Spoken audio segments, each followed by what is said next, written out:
There's a phrase that echoes through the mind of nearly every person who has survived a relationship with a narcissist, whispered in the dark, repeated during moments of exhausted self-reflection.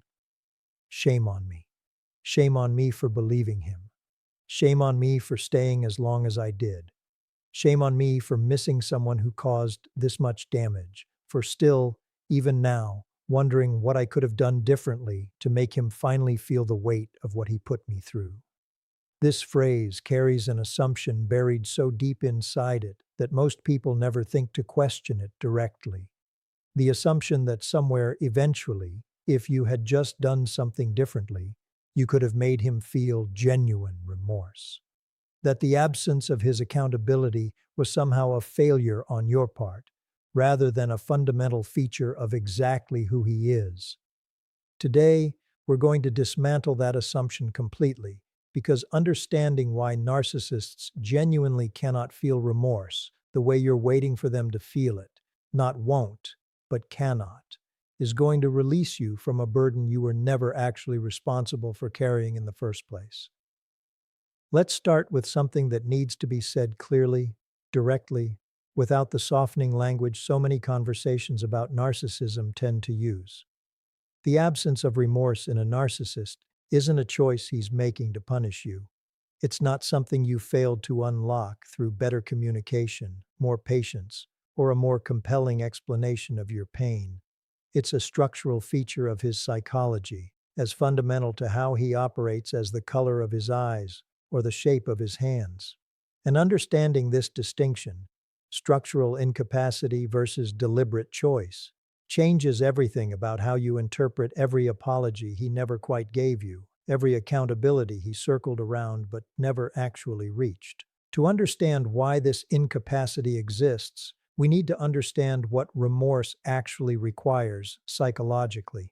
Because remorse isn't simply feeling bad about something.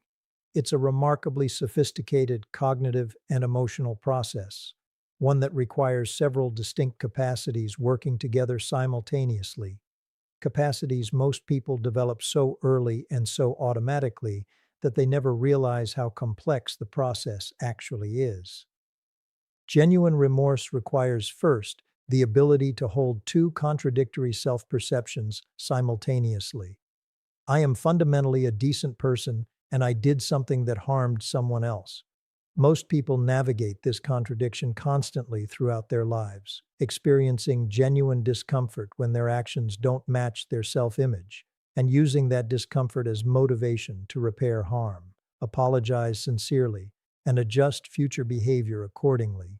This capacity to sit with the uncomfortable gap between who you want to be and how you actually behaved is the psychological engine that drives authentic remorse. Here's what makes narcissistic psychology fundamentally different. This contradiction is intolerable in a way that goes far beyond ordinary discomfort. For someone with a genuinely healthy sense of self, the gap between self-image and harmful behavior produces guilt, which motivates repair. For a narcissist, whose sense of self is built on a foundation far more fragile than most people realize, this same gap doesn't produce guilt in any functional sense. It produces something closer to existential threat because his entire psychological structure depends on maintaining an idealized self-image that simply cannot survive genuine acknowledgement of having caused harm. This is the core of why narcissists cannot access remorse the way you're waiting for them to access it. It's not that the harm doesn't register at all on some level. It's that acknowledging the harm fully, in the way genuine remorse requires, threatens to collapse an identity that has no other foundation to stand on. Most people have enough psychological flexibility to say, I did something harmful, and I'm still fundamentally a good person who made a mistake. A narcissist's psychological architecture doesn't have room for this kind of integration. The idealized self and the harmful behavior cannot coexist in his conscious awareness simultaneously, which means one of them has to go, and it's virtually never the idealized self-image that gets sacrificed.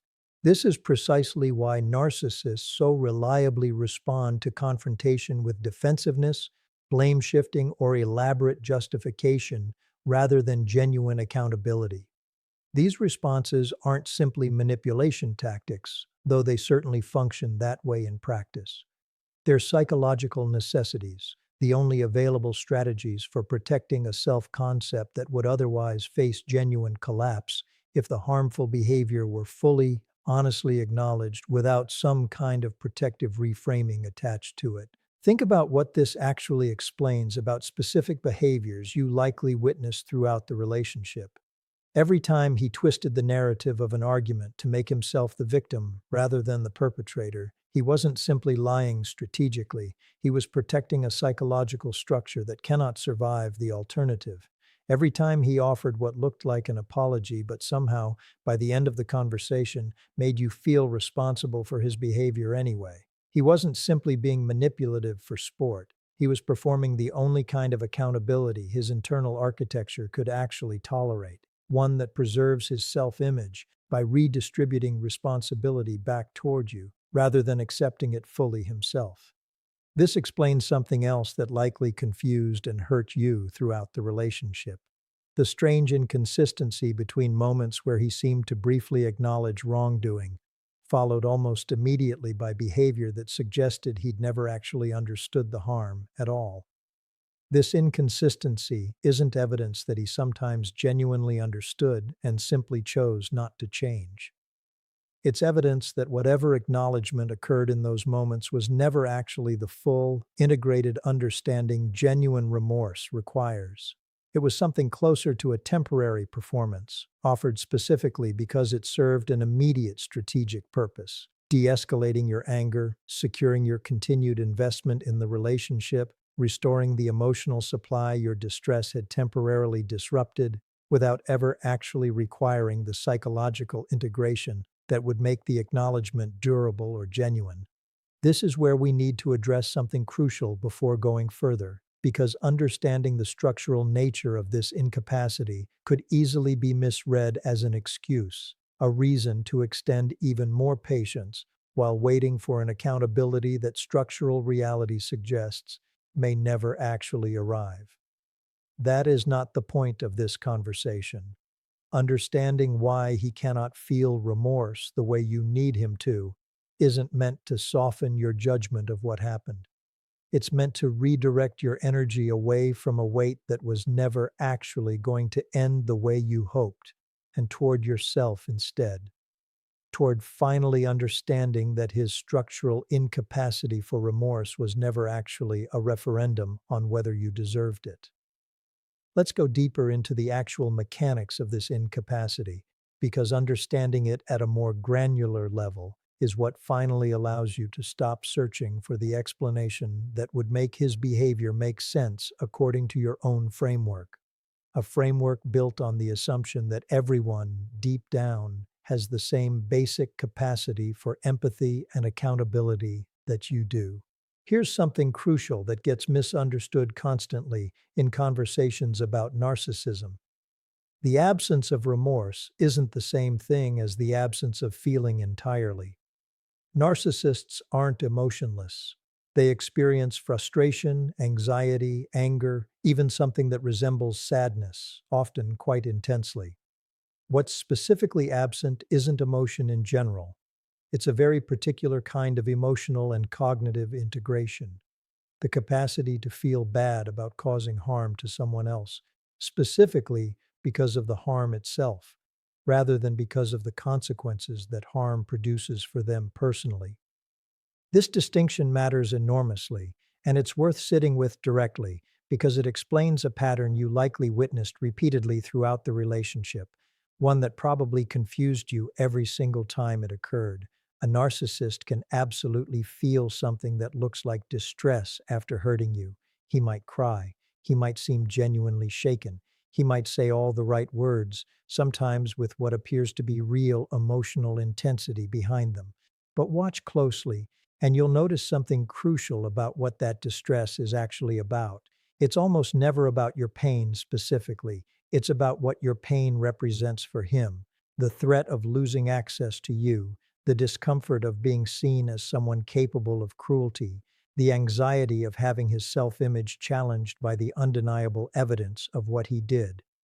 This is why his apologies so often felt hollow in a way you couldn't quite articulate at the time, even when the words themselves sounded appropriate, even loving, because the emotional energy behind them was never actually oriented toward your experience.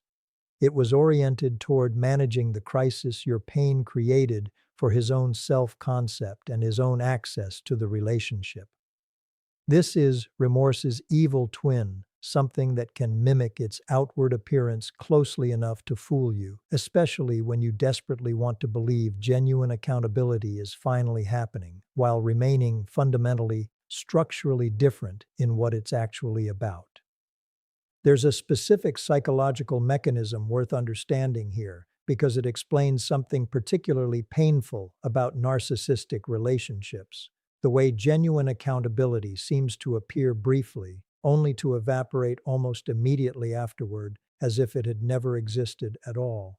This happens because whatever momentary crack in the defensive structure allowed a glimpse of accountability to surface gets rapidly repaired once the immediate crisis has passed.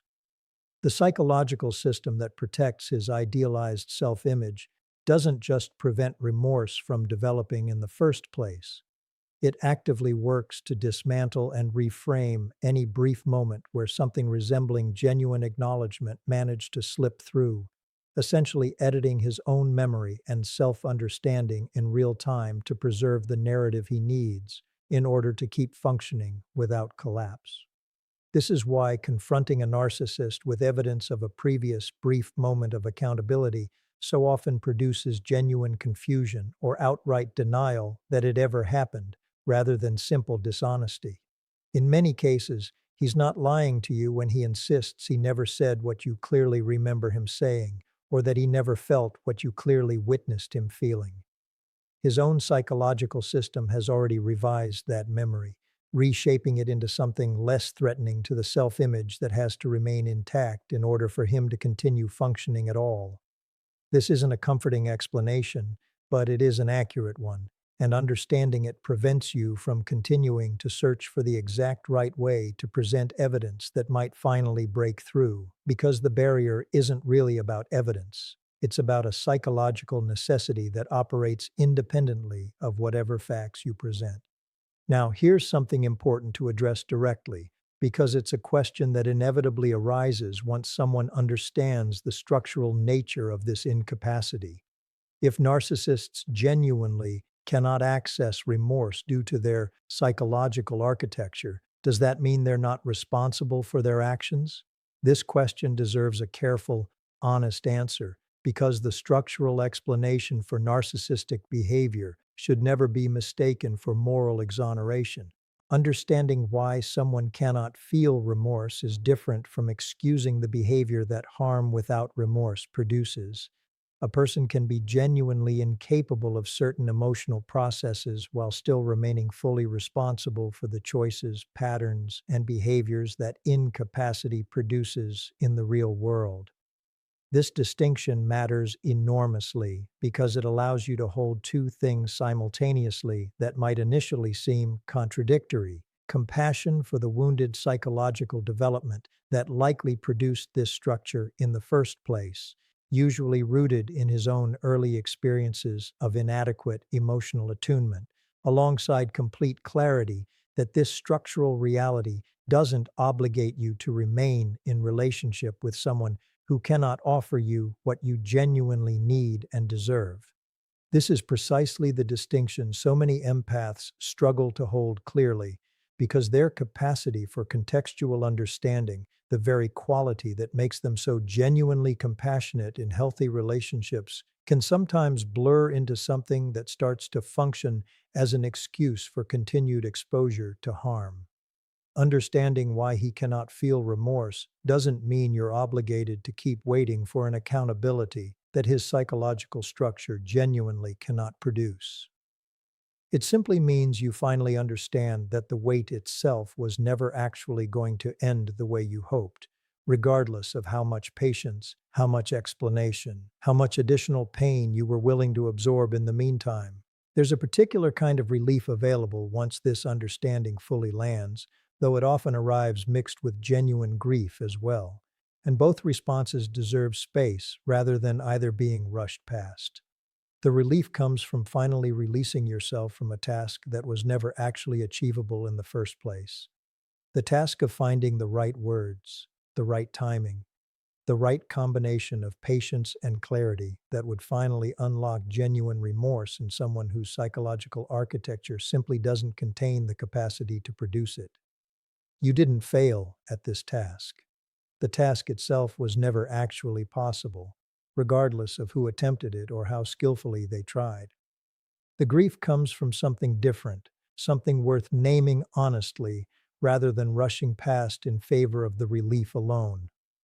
Because understanding this structural reality means accepting that you will likely never receive what you spent years hoping for: full acknowledgement, genuine ownership, real remorse that matches the actual weight of what you experienced.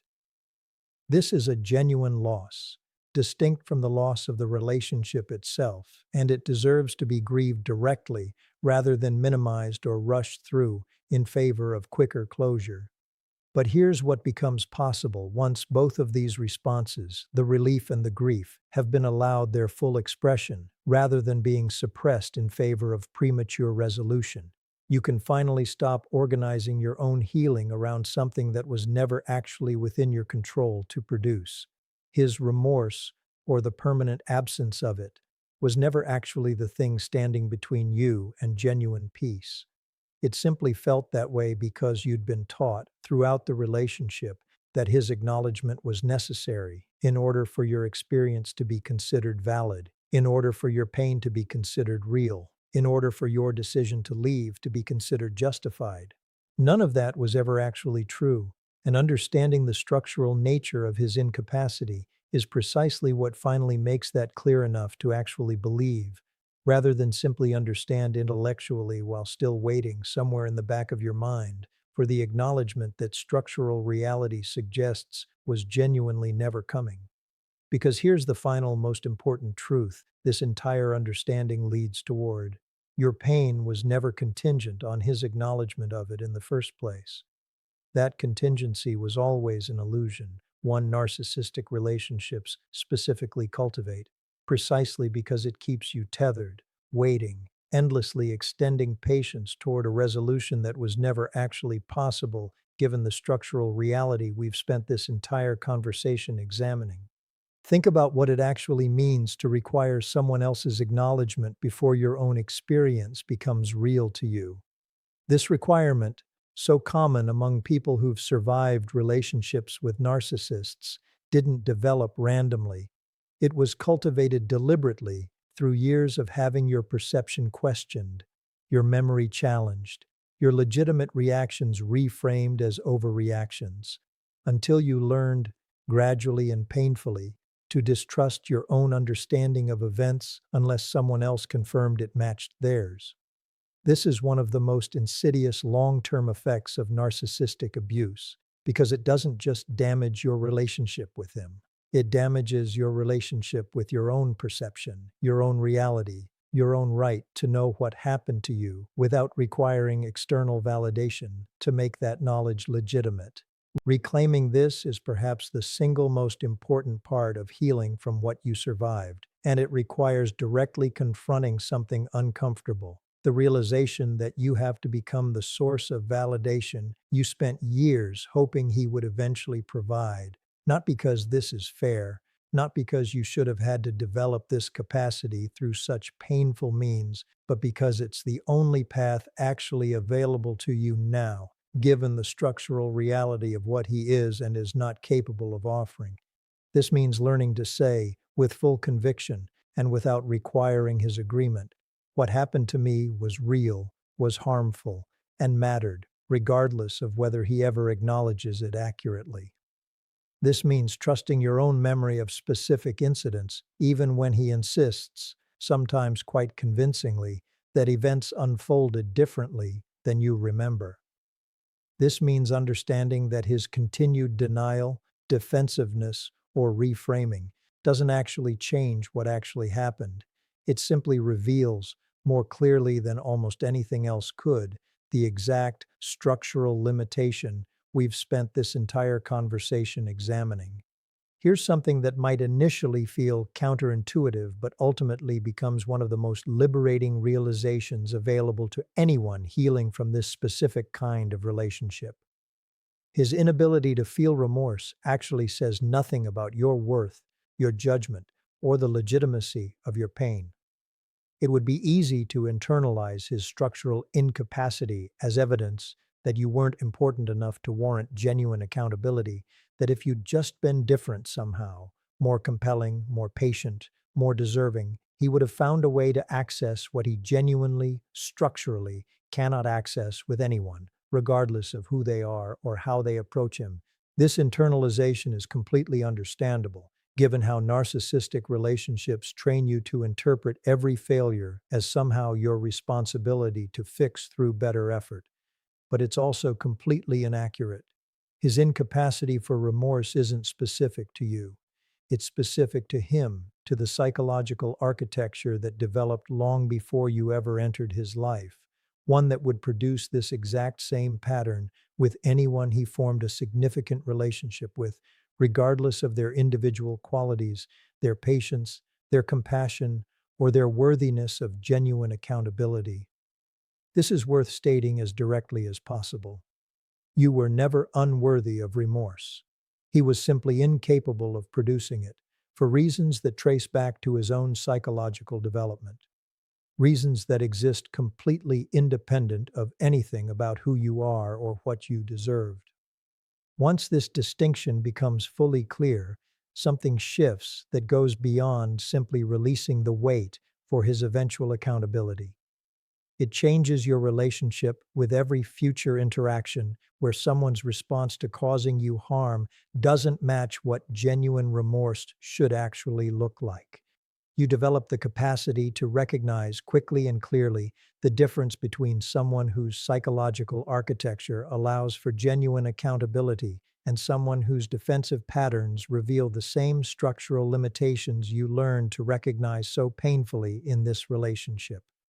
This recognition becomes protective in every future relationship, professional interaction, and friendship you build moving forward, because you no longer need years of accumulated evidence before understanding what you're actually dealing with. This is ultimately what makes understanding this specific psychological reality so valuable, beyond simply releasing you from a fruitless wait for accountability that was never coming.